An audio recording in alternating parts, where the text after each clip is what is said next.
Tighten the circle, friends. Pull your furs up around your necks, for the wind tonight has a bite that reminds me of the frost veins in a dead man's hand. You look at me and see a village elder, a man who spends his days mending nets and teaching children the run-a-staves. But look at my shield hanging above the hearth. You see the deep, blackened gouges in the linden wood. Those weren't made by Saxon steel.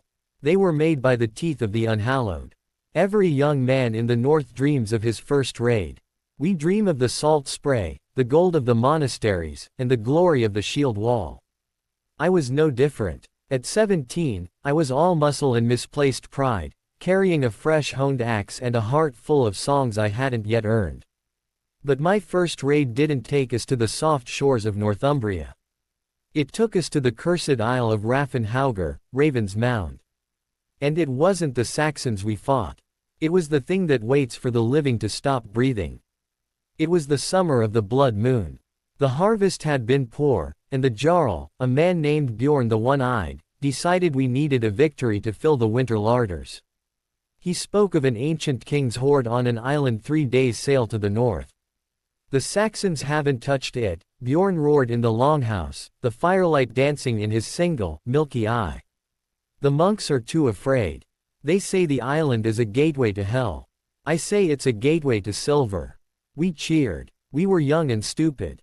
We believed that steel was the answer to every question the world asked. We launched the sea stallion at dawn, 40 of us, rowing into a mist that felt like wet wool against our skin. By the second day, the sea changed. The blue water turned a bruised, oily black. The gulls stopped following the ship. Even the whales, usually curious, breached far away from us, as if fleeing a predator they couldn't see.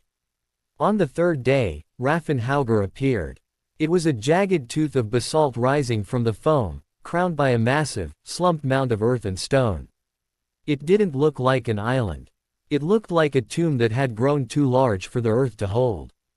We hit the shore at twilight. The beach wasn't made of sand, but of bleached, water-worn stones that looked uncomfortably like knuckles. Form the wall, Bjorn commanded. We marched toward the mound, our boots crunching on the bone shingle. The air was cold, not the clean cold of winter, but a stagnant, heavy chill that smelled of rotted seaweed and old copper. We expected a Saxon watchtower. We expected the ring of bells and the screams of frightened priests. Instead, there was only the wind whistling through the cracks in the mound. There, whispered Kale, my closest friend, pointing a trembling finger. At the base of the mound, a massive slab of granite had been pushed outward, as if something from the inside had tired of the dark. A faint, bioluminescent glow, the color of a bruised plum, spilled out into the evening air. Bjorn didn't hesitate. He was a man who feared nothing he could cut. He led us into the throat of the hill. Inside, the walls were lined with frost that never melted.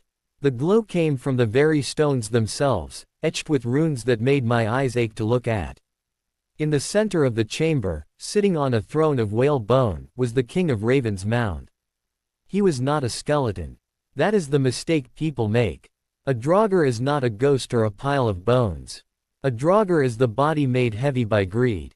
His skin was a dark, bruised blue, stretched tight over muscles that looked like iron cables.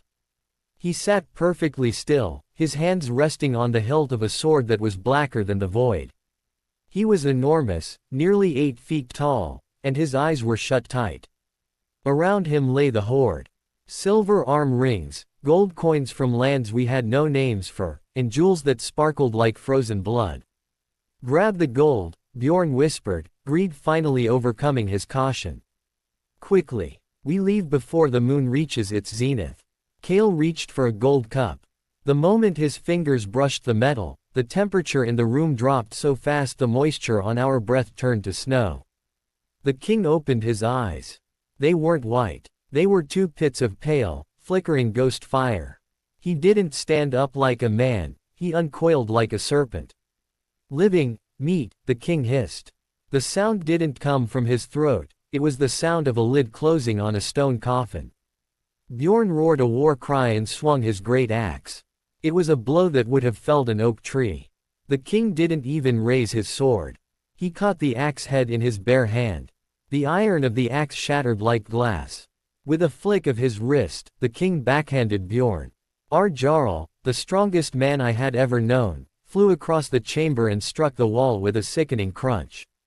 He didn't get up. Shield wall. I screamed, my voice cracking.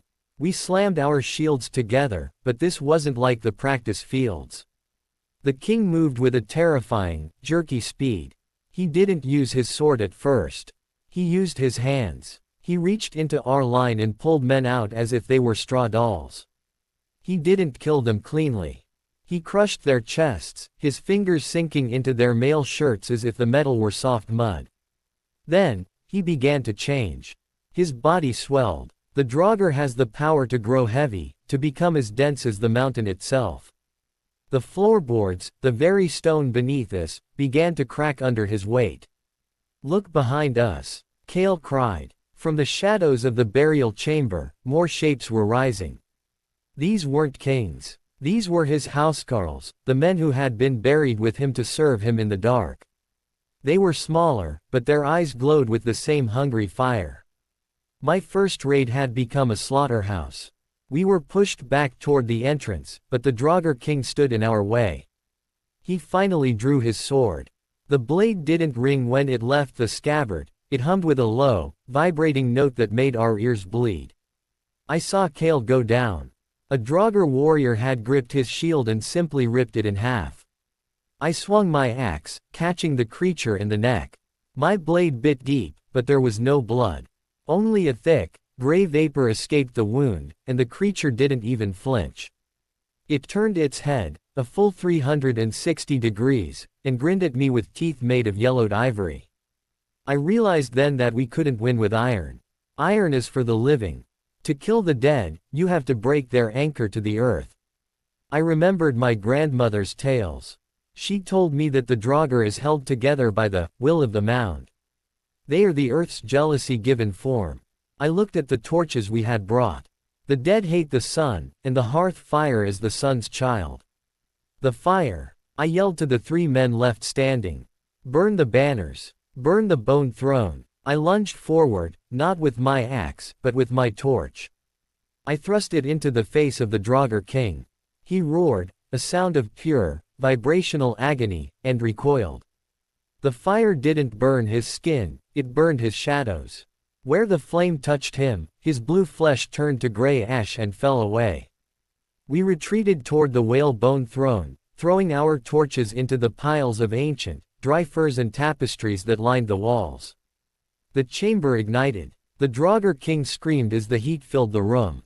The weight he used to crush us became his undoing. As the fire grew, he couldn't move his massive, dense body fast enough. He began to crack. Deep, glowing fissures appeared in his skin, as if he were a kiln being fired too hot. Out. Now. I grabbed Kale, who was dazed but alive, and dragged him toward the narrow tunnel. We scrambled through the throat of the hill as the ground shook. The fire had ignited something deep within the mound, perhaps the very spirits of the earth were reclaiming what the king had stolen. We burst out onto the bone shingle beach just as the moon reached its peak. Behind us, the top of the mound exploded outward in a spray of dirt and ancient silver.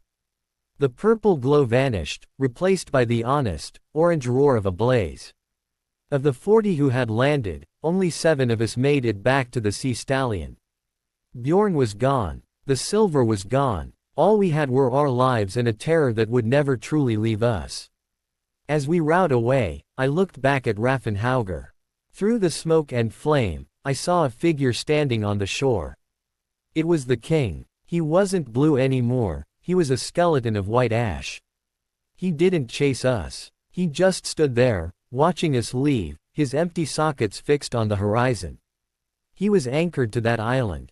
He was the king of a graveyard, and he would be there until the sea swallowed the stones. I never went on another raid for gold.